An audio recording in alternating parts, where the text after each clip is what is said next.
Welcome to the Ada Bible Church Beyond the Weekend podcast, where we debrief the sermon, focusing on extra points of connection and what there just wasn't time for in the message. We hope this podcast will encourage you to study God's Word and grow your relationship with Him. You'll appreciate the conversation most if you've already heard the weekend sermon, and you can find that link in the show notes. Thanks for joining us for today's episode of Beyond the Weekend podcast. Well, welcome to the Beyond the Weekend podcast for the Epic Sermon Series, episode 15. I'm Amelia Rhodes, their Director of Discipleship Resources. So glad you're here. Joining me today is my regular co-host, Stephen Lewis, our Pastor of Spiritual Formation. We did it. We're nearing the end. I know this is our last podcast for the Epic series. Yeah, we're going to do one more special one next week. Right, we're going to do a wrap-up kind of year in review episode. But what a fun series. Yeah. I have just loved it. I love the Old Testament, and this has made me love it even more.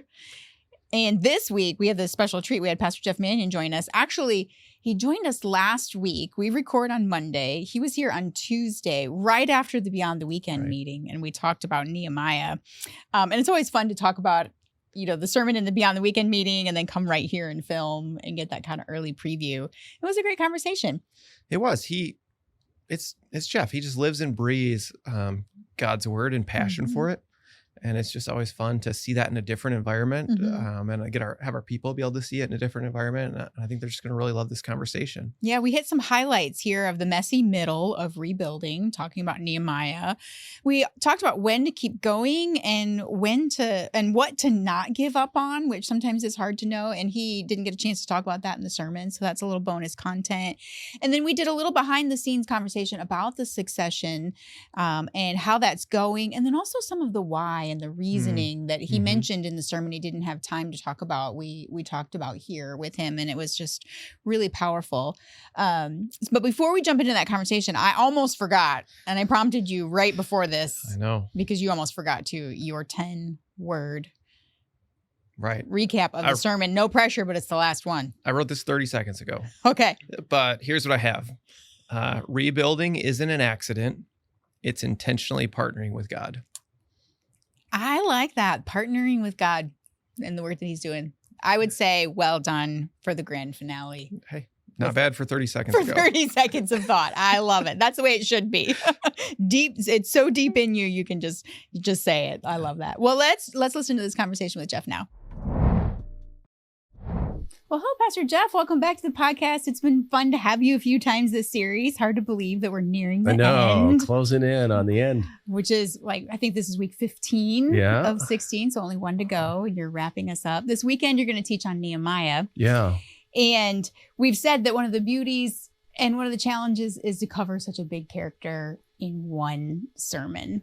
Yeah, I had David. I don't know how many chapters are on David in the Bible, but like 60 some, I think it was. And trying to cover that in, under, 40 minutes is just a major challenge. And Daniel last week, but it's a joy and a terror to try to cram a whole story into a single message. Yeah.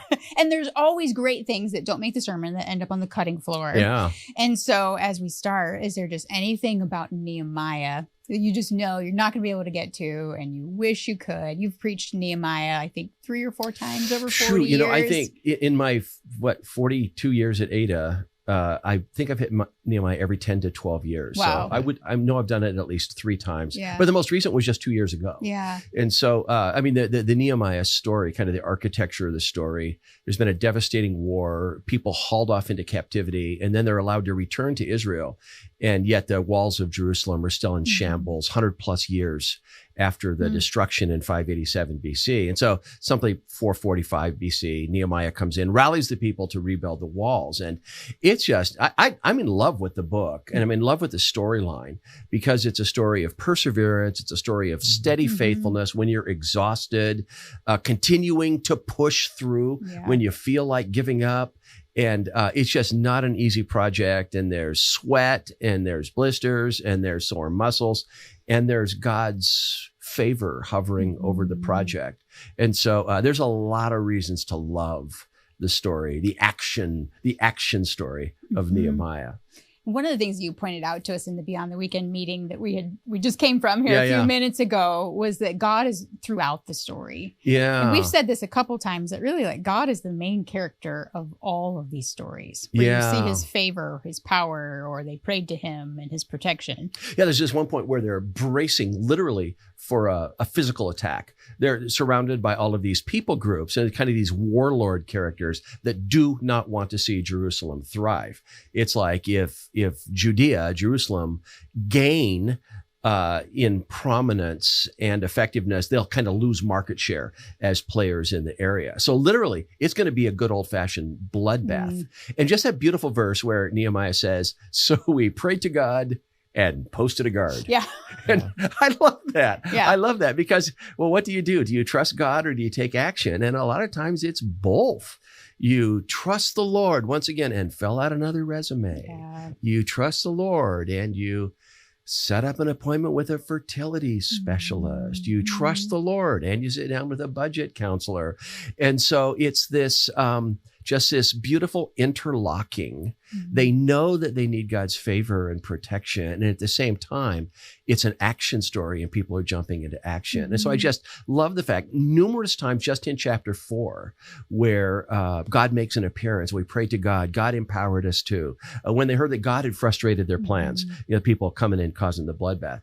And then we got back to work. And so I just love that mix that we find there. I was just last night hanging out with some of my guys on mountain bike, and we were trying to find a way to stay connected over the winter. So we're reading a book together, and it was talking about, it's a book on biblical manhood, and it's talking about action versus passivity and how so many guys are passive. And we were talking about, okay, what does that look like for us to take action, but also to seek God in it? And so it's that trusting God and being a man of action and not just sitting around and waiting. As I think if you were to diagnose one of the things that's problematic in the U.S. and men, is a lot of people say they're just too passive.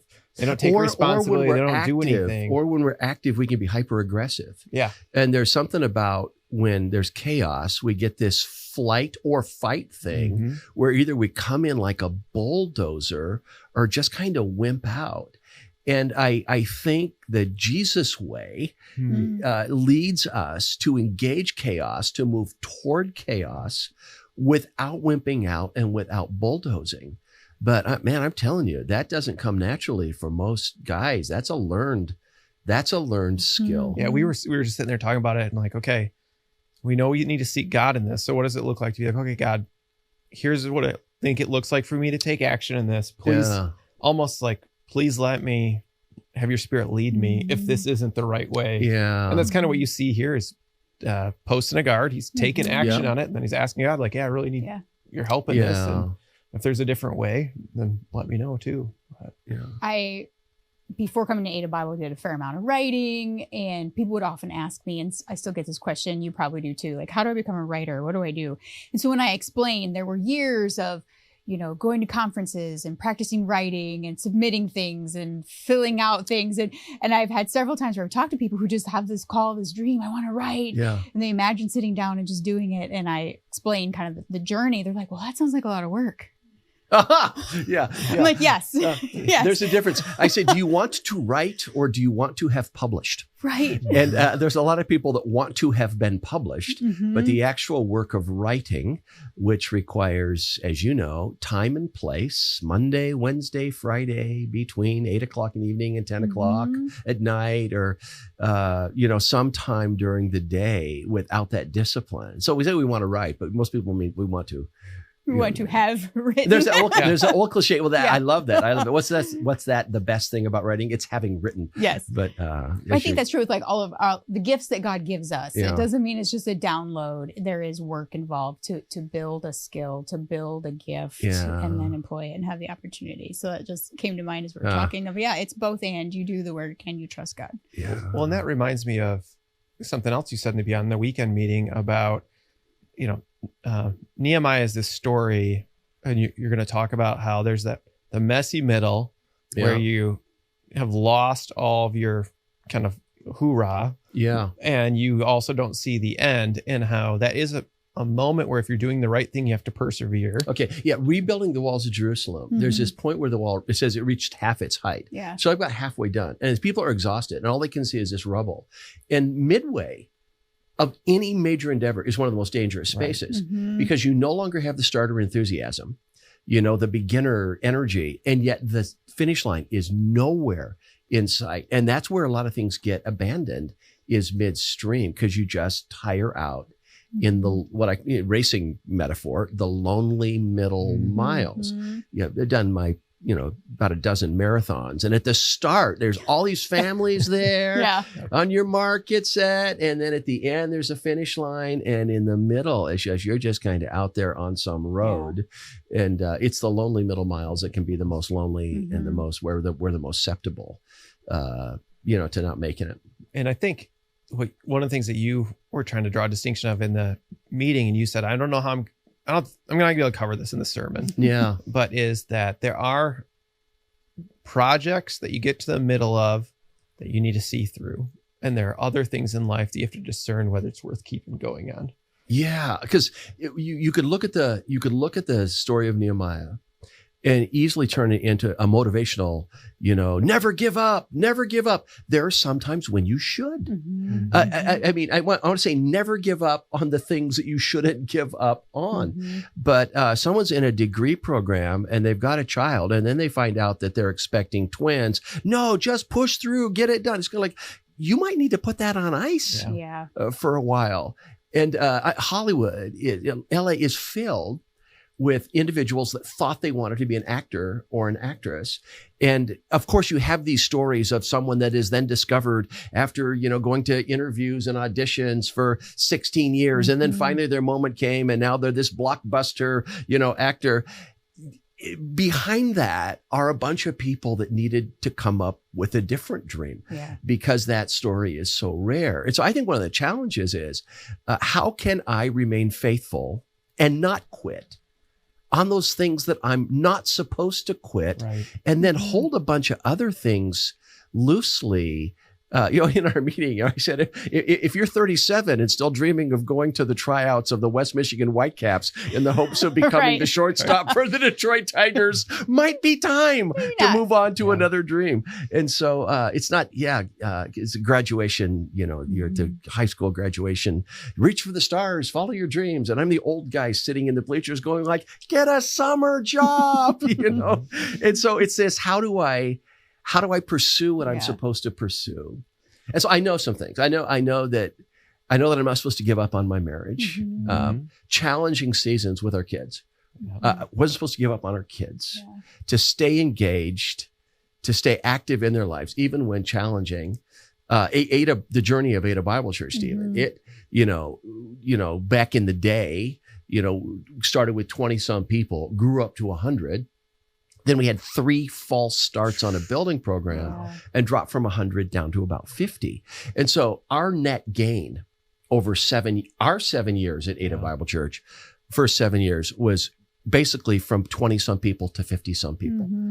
And of the things that I am so grateful that I didn't just walk was just continuing to plug away there. What's harder is giving someone the advice when they're in the moment, when it's going the wrong way and they say, how much longer do you give this? And it's hard to use your testimony.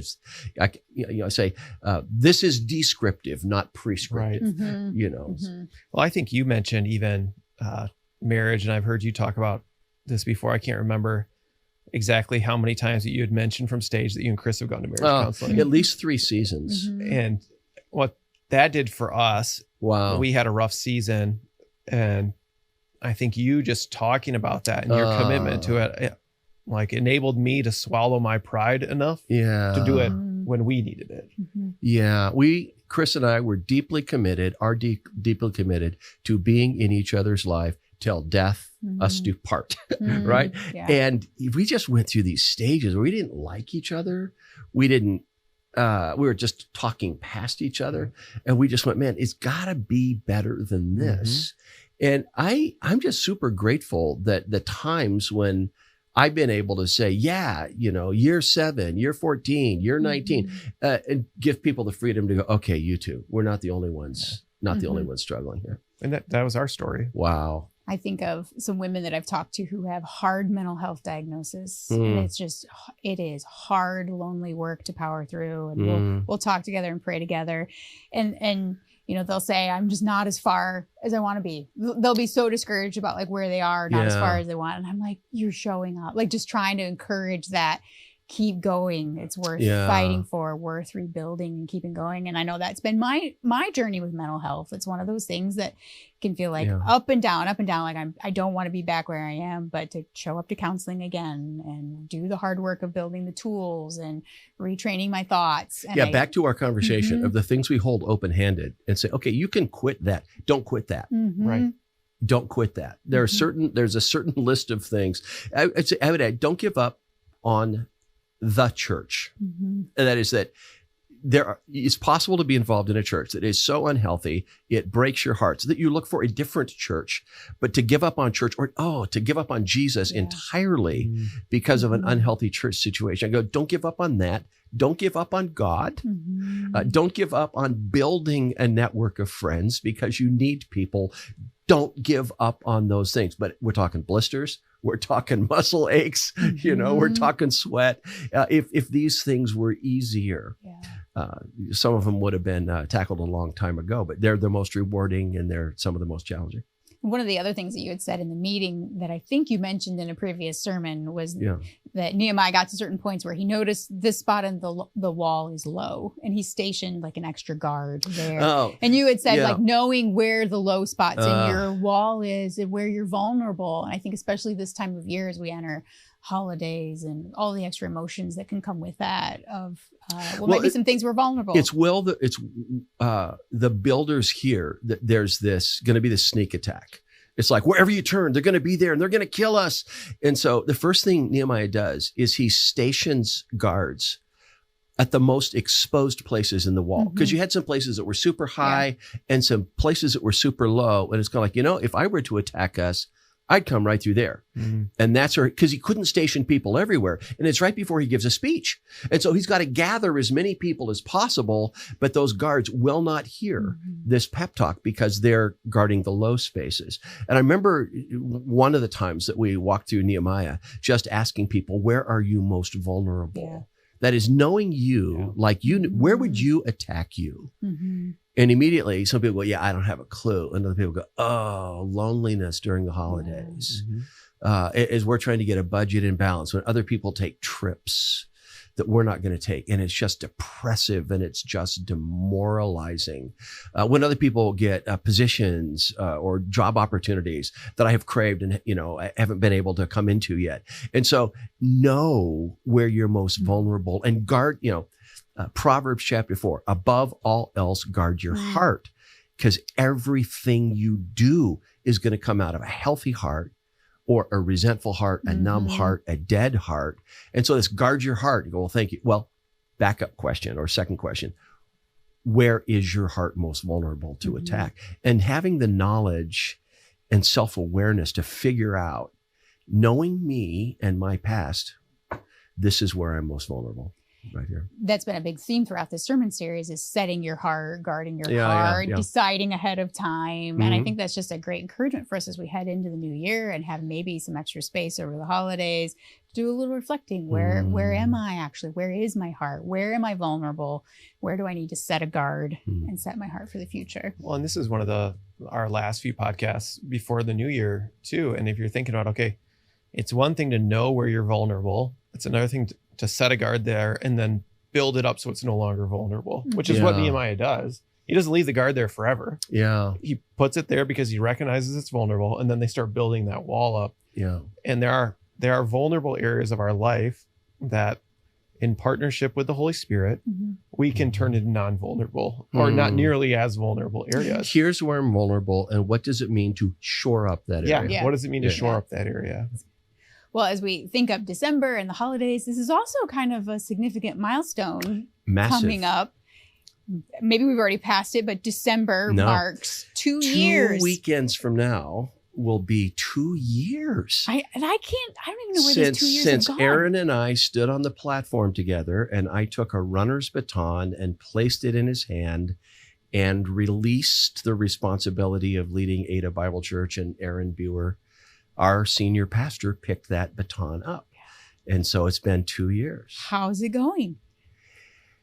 It's going better than any of us could have anticipated, and we thought it was going to go well. Yeah. I cannot imagine a better succession and a better transition plan from a church going from a long tenured pastor that they knew and trusted to a new senior pastor that they knew and trusted without drama and with loads of goodwill. And so I just am super, super grateful, and I can't imagine a congregation receiving a better transition of leadership. Now, I remember we talked about some of this when it happened, but I remember that you approached some of our governing elders about stepping out of the senior pastor role and started that transition conversation. And I'm just curious, I think John MacArthur preached till he was like 85 or something. Yeah. So what prompted you, to kind of start that in your heart and to start that conversation? And I hope to preach till I'm 85, just not to lead a church. I was approaching, Stephen, age 60. And 61, it was my 40th year at Ada Bible Church. So I will have completed my fourth decade. Yeah. And entering my 60s, finishing 4 decades, I was just asking the question, this was the driver, what are my 60s supposed to be about? And is it just supposed to be about exactly what my 50s, 40s, and 30s were supposed to be about?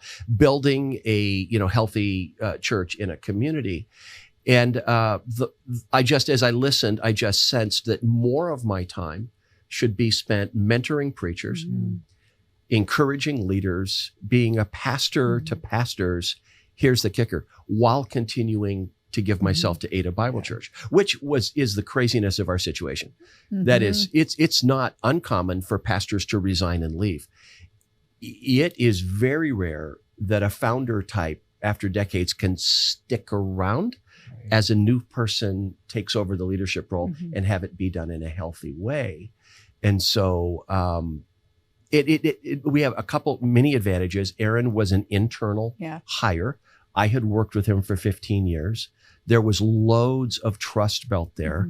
I had the privilege of pouring into him year after year after year. So I came to our elders with 2 questions, and this would be in 2020. Okay. And again, smaller group There's of nothing else going on. In smaller group of elders, and it was the question, and it was in writing. Can you envision Aaron Buer as our next senior pastor, and can you envision a scenario where I could stay after that transition takes place? And wisely, it took them 2 years to answer those 2 questions. And their first, Greg Flick, our just phenomenal chairman of the board, wonderful. Bring us your developmental plan. What are you going to do over the next 2 years to develop Aaron even farther into the best senior pastor he can be? When do you need it? When can you have it? What I'm saying? And it's a spreadsheet that I bring into this small board meeting. And then 2 years later, when we got the green light, because in our I don't have the authority to appoint my successor. That's something our elders have to do.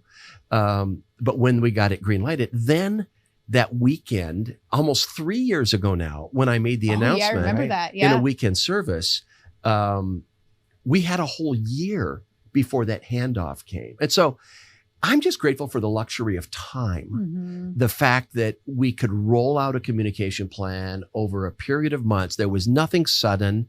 There was no drama. There was no urgency that we have to have a change now. We were doing well financially, fairly steady, fairly healthy.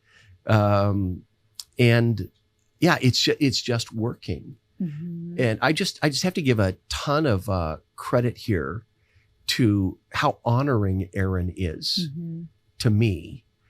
I still get to preach. This will, be my 35th weekend, a couple weeks from now, since the transition took place. And so 35 weekends is not a few number. A less secure person would never allow that. For the former main teaching, guy and leader to take that many weekends. Well, and I mean, it's the preaching, but it's also, I know you are talking with him behind the scenes about because I sit in executive team meetings, we'll talk about an idea, and he's like, I got to go talk to Jeff about that. And so he's, I know you're not actively leading, but you're still a strong voice. What I'm not doing, I'm no longer on the board. I don't sit on the board. I don't sit in executive meetings, and I don't sit in management meetings. Yeah. What I do, Aaron and I have lunch every 2 weeks. And he'll say, hey, these are some things coming up. I just wanted you to know some things I'm deciding so you don't hear about it with everybody else. And that's just honoring. And then from time to time, he'll say, hey, I'm making a decision. Are there some questions you might ask that might help me make a better decision? It's still his decision. But so he'll ask for advice every once in a while. And every once in a while, I'll offer advice when he's not asking for it, but that helps me feel included and valued, and he doesn't need to do that. And so, anyway, we love being in each other's company. I just can't imagine a more fluid transition, which is like barely a ripple, and ministries go through serious setbacks in moving from long tenured senior leaders to the next person. And so for Ada to get a next generation leader without bloodshed, carnage and trauma. And smooth. And now you're still working full time. Oh, yeah. That's a statement, not a question. Yeah, you are working full time. I have to answer all the time. How's your retirement going? And I go, so my commitment to Ada right now is kind of, 17 to 20 weekends a year at Ada as Aaron needs me. In addition to that, I'm training. I do preaching workshops, often out of my home, but I do them internationally too. So Amelia, I used to be able to do maybe 1 or 2 of these a year while I was preaching at 30 weekends and above and leading the ministry. I've done 11 of these since I did the baton pass, most in my living room, but Czech Republic, Poland, 2 in Finland. That was all one trip over to Europe, being able to help pastors internationally. And then I did 2 last month, 1 in my home and then 1 out at the lakeshore, where I give preachers 2 days of, training in preaching skills. And I just couldn't do that at that frequency because it's draining. So Chris says, I'm busier and I'm lighter. Oh, interesting. And by lighter, she means when I walk in at the end of the day, she can sense that I'm not carrying the weight of the ministry on my shoulders. And so, so there has been no time to woe is me, to press out or anything. And I really feel for people that go from really, really full life into nothing. And I went from very full life to very full life. So she gets more of me, the grandkids get more of me, my kids get a better version of me. And they get you at Christmas. Yeah, Christmas Eve. Christmas Eve 40 years in a row. Yeah. And I know you've been a great resource to staff as well. And I've heard of even recent care situations where I know you've had phone calls and coached one of the campus pastors through something. And I think you did a funeral training. Yeah, I have a wedding training in February. Yeah, just having done I don't know, a couple hundred weddings, couple hundred funerals, you tend to see things over time. And just being able to pour into our own staff is a joy. So I'm just super grateful and I'm super blessed. And Aaron and I were and are deeply, deeply committed to attempt to bring what we've kind of crassly called a gold standard transition. That what can we do to bless our church, but other organizations attempting to figure out how to crack the transition code, maybe some of our journey can be helpful with them as well. We've been blessed and encouraged, and we've been pretty behind the scenes on some of it and parts of it. And I think all of it is so honoring to Christ's church and honoring and glorifying to God's name because others are watching, within the community and other churches. And just what I've been so grateful for is just how honoring to our God and his name that it has all been. We believe the stakes are very high. People walking through the doors of Ada Bible Church So many of them come from busted up families, broken marriages, second and third try, business partnerships where it was your best friend, and 3 years later, over financial fights or strategic fights, you barely talk anymore.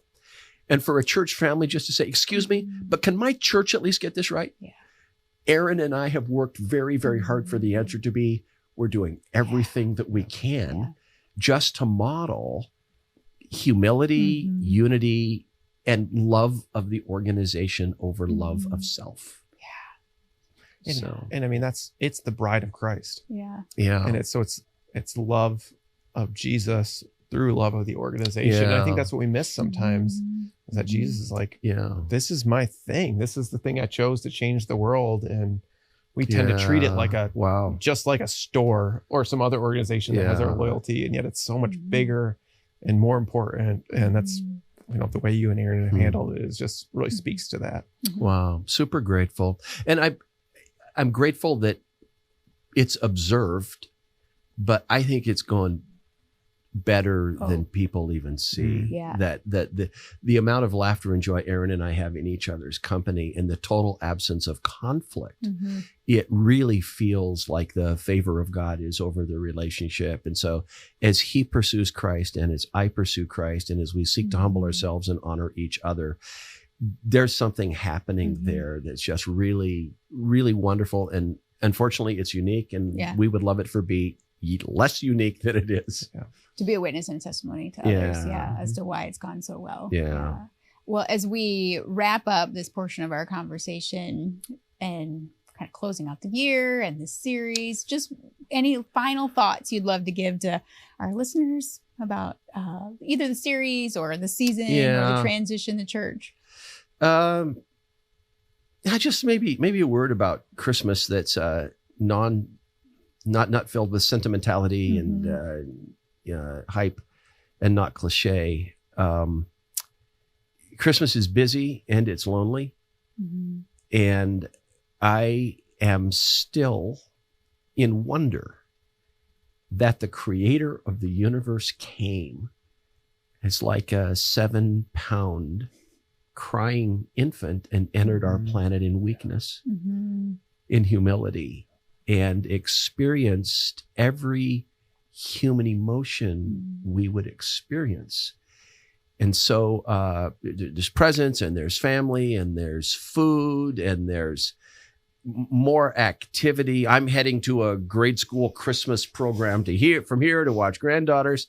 And yet at the core is just, he came for us and to live here and to experience what we experience, and then to give himself for us. And so the baby in the manger, that's how God came, has not ceased to overwhelm me.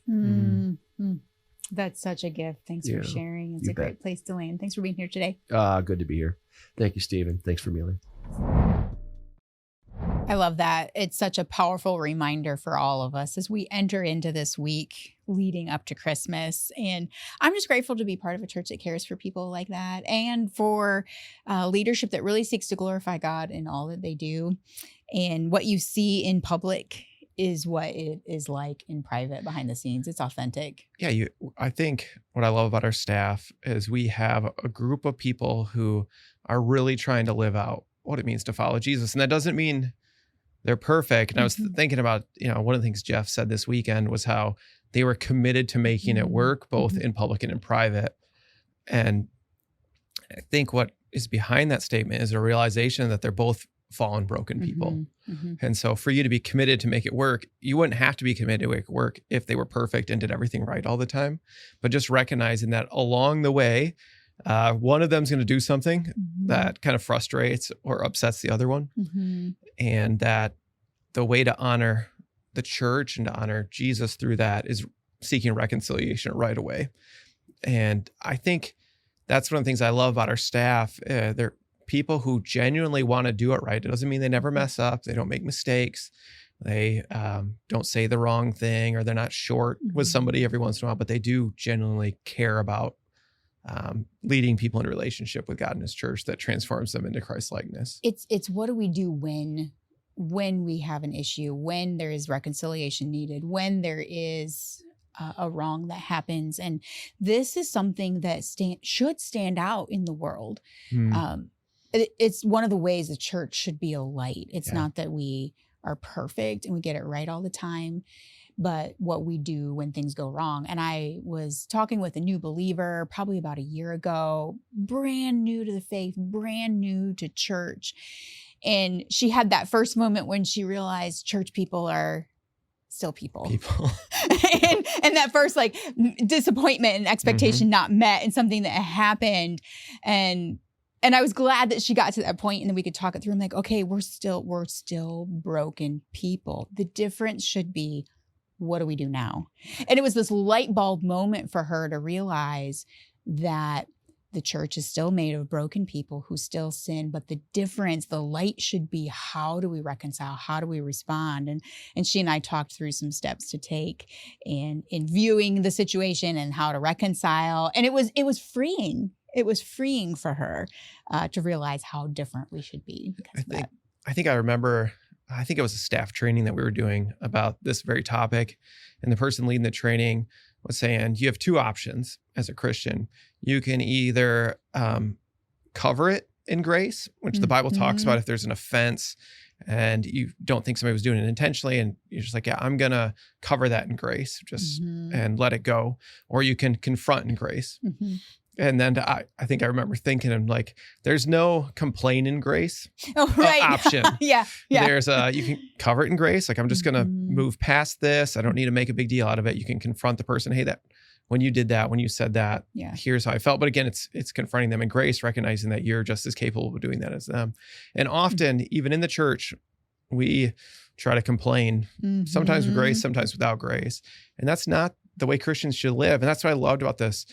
The way Jeff shared is they built a system that they were forced with either covering it in grace or confronting it in grace between him and Aaron as they processed the transition and doing it really well.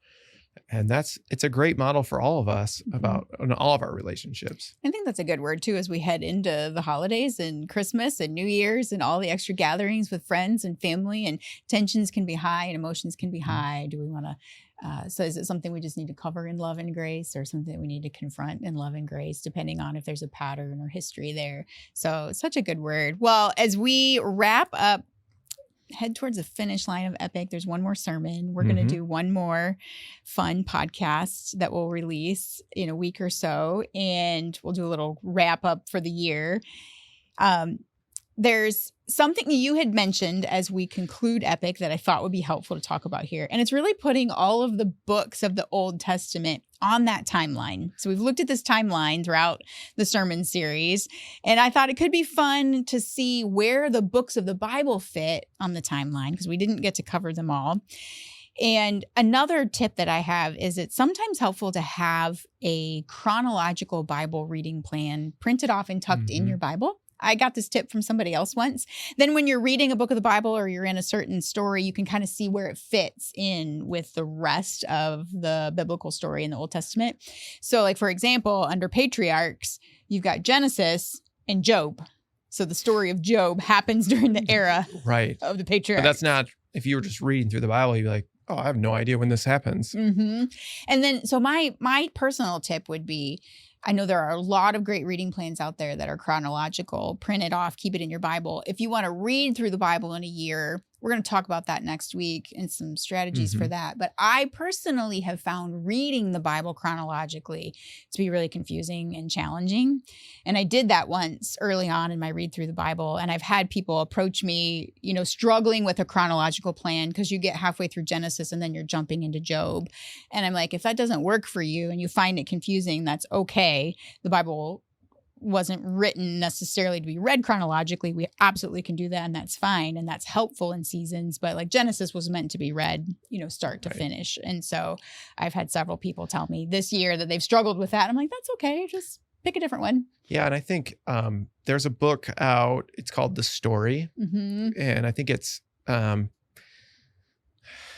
edited copy of the Bible to put it all in that chronological order. And so I don't think it has, because there are some stories told twice in different spots, especially when you get in Kings and Chronicles.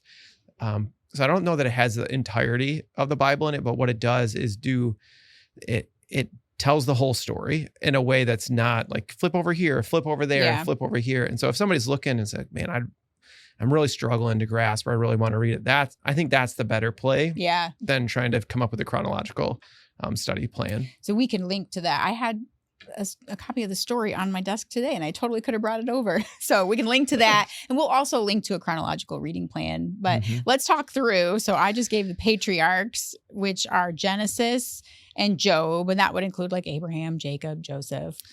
Yeah. And then, so the timeline, let me run through the timeline real quick in case you don't have it in your head. Patriarchs, Exodus, Judges, Kingdom, Exile, and Return. So patriarchs, the Genesis and Job, and then Exodus gets you Exodus, Leviticus, Numbers, and Deuteronomy. And then you have this kind of a transition book between the Exodus and the Judges of Joshua. You could make an argument that Joshua is the first judge, or he's the last person of the Exodus because he takes them into the promised land. So that's kind of the Moses and Joshua time period. And then the next one is the Judges, which the books in that one would be Judges and Ruth. So the story of Ruth happens in the era of the Judges. And the first verse, I think, in the first couple verses of the book of Ruth, it says during the time of the Judges. Yeah. So that's how we know that.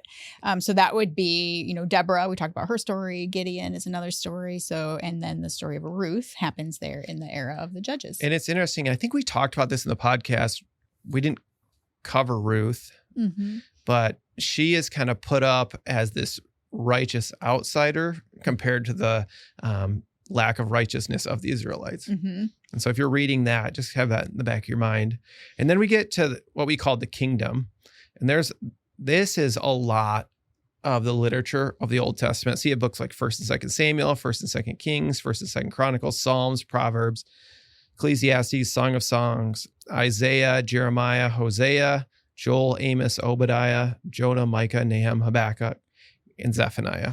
And we've talked about there's the United Kingdom, which was just Saul, David, and Solomon. And then the kingdom splits. And so then this is where the timeline, the chronological timeline can be helpful, because you have two kings in two different kingdoms for a period of time, two different sets of prophets from God talking to the two different kings, trying to call them all back to faithfulness. And so this is a big chunk of it, leading then into exile, which then that's the next category of exile.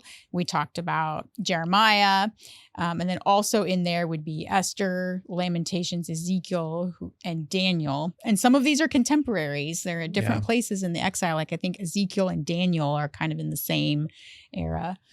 And you also, these are categories that are kind of using to help understand the whole Testament. But 2nd Kings goes to the fall of Jerusalem and the exile. Chronicles ends with the destruction and exile. So you're seeing the exile there as well. 2nd Chronicles kind of bleeds into exile and return. I think it ends with return. And to return, which is that next category. So 2nd Chronicles has that decree from Cyrus that we talked about with Jeff and Nehemiah. And so that's Ezra, Nehemiah, Haggai, Zechariah, and Malachi are all those return books about what does it look like to come back and try to restore a relationship with God in some ways. And so we can put this in the show notes too, with kind of those categories of the timeline and the list of books and where they are. And I think it's just helpful to know where we are when we're reading scripture, to know what was happening, where it falls in the timeline of Israel's history. Right. And if we step back and say, okay, what have we tried to do over the last 15 weeks? We've tried to see stories of people's faithfulness and their failure and how they point to us, to Jesus. We've tried to figure out what are the applications to our life, like we did this week, about what are the types of character traits you need to rebuild a life. And we've also tried to help people understand the full story of the Bible, and just knowing where books fall into that story is really helpful as you read it. And even as you hear other people teach, like, okay, here's what's going on in this time period. This is where it's set. This is what God's doing. And that's a great segue into Christmas, because all of this has been leading us to the promise of Messiah, which will be this final sermon. So we'll have the promise of Messiah, and then Christmas Eve services on the 23rd and the 24th. And I have a surprise. Maybe you know this already. I don't. If not, act surprised. But I have the Christmas Eve program. I have not seen it. It's because it's hot off the presses. Okay, I went let's into the go. comms department this morning and was like, hey, I know we talked about this idea. Where did that land? Can I talk about it? Do you have one? And they said no. And then an hour later, Becca came from our comms department and she's like, guess what I have? Okay, so I think you might know about this, but I'm not sure. Within our Christmas Eve program, for all of you who have been following along with Epic and collecting the cards, there's a bonus card on the Epic. So if you're watching on video, you can see, but if not, make sure you pick one up. It's a tear-off card. It's a Jesus card with all the same things on the back about the overview of the story, the purpose, the reflection questions. I'm so excited for you all to get this at Christmas, and you can tear it off. Now, you have to punch your own hole because we couldn't quite work it out to get perforated and a hole punched, but to add to your collection for your cards. That is our comms team. And I know, Amelia, you probably had something to do with it. Just some words. That's all I did was write some words. Full of gifted people who are using their gifts for God's kingdom. Yeah. So we're really excited about this because truly this has been the epic arc of the story, all pointing to the coming of the Messiah. So I'm really excited for you all to get this. And it's going to be a handy keep, the card, and then some recipes from our events team, Christmas recipes. I did hear about those, so I won't say what they are, but I will say that I think I've had at least one of them. Yes. And you will want to make it. It might be life-changing. It might be. Yeah. Change all your Christmas parties. So take that epic card. And I know some of you have been collecting the cards and sending them to friends and family who are far away or watch online. So you'll want to grab some of the extra Jesus cards on that as well. But I thought that was a fun little surprise. Mm-hmm.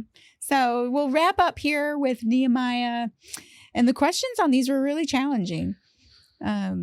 How has God shown mercy to you and restored you, or what broken area of your life needs God's restoring power? Yeah, I was like, man, those are really powerful and questions. And it makes sense that as we get toward the end of the series that we should be asking these types of questions of ourselves as we've kind of grown in the types of things God's asking us. And I was thinking about that first one, how has God shown mercy to you and restored you? I think I've shared in the podcast before about there was a season, maybe 10 to 15 years ago, where I went through a season of deep disappointment with the death of a dream, is what I would call it, which I walked through. And I think while I tried to walk through it in a way that was appropriate, I am about 100% confident there were times where I was over sassy and dramatic with God. And God was so gracious to me in that season. He was patient. He gave me good people to walk through that season with me. He gave me glimpses of his love in really tangible ways. He taught me a ton about trust. And it was still really hard. It was still a time of discerning what was next. But he was just so kind and gracious to me. And I feel like he brought me through that season to some ministry opportunities that have been so rewarding and life-giving. And so I think about mercy in the midst of a really hard season, and then just say, this is what I have for you. It feels a lot like restoration. And I love what you described, even when you're like, I probably didn't have all the right attitude, but you took it all toward God. Like that's the big difference of when we turn to him in the midst of the rubble and the destruction and the weariness of rebuilding. And he invites us to bring all of that to him. And it's interesting because I think maybe right at the tail end of all this season was my first interaction with Ada Bible. And it was either right when Jeff was preaching through rebuilding a life, or right as he'd finished. And it was right in that same time period. So whenever that sermon series was, that's when at least the tail end of this was going on. Yeah. It was really helpful. Yeah. Thanks for sharing. As we wrap up this episode, we'll look again at the verse. On the back of the card, it says, in the first year of Cyrus, king of Persia, in order to fulfill the word of the Lord spoken by Jeremiah, the Lord moved the heart of Cyrus, king of Persia, to make a proclamation throughout his realm. And that's the call where they're allowed to go back and rebuild. And I there's so much in that one verse to fulfill the word of the Lord that he'd said through Jeremiah, and that the Lord moved the heart. I just see so many of the themes here that we've talked about. One, that God is the central character and that he will move hearts, even when it feels impossible, that nothing will stop his plan. which culminates in Jesus. Such good stuff.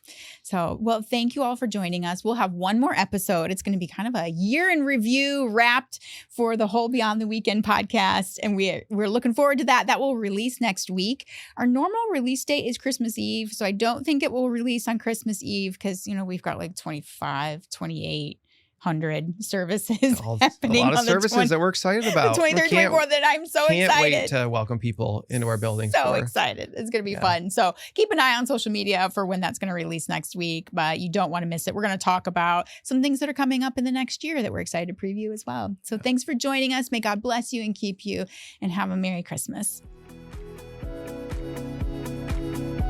Thank you for joining us for this episode of the Ada Bible Church Beyond the Weekend podcast. We pray this conversation was helpful and encourages you throughout the week as you seek God's help to grow in His Word.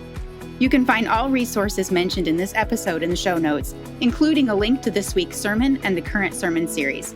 We hope you'll join us next time for the Beyond the Weekend podcast.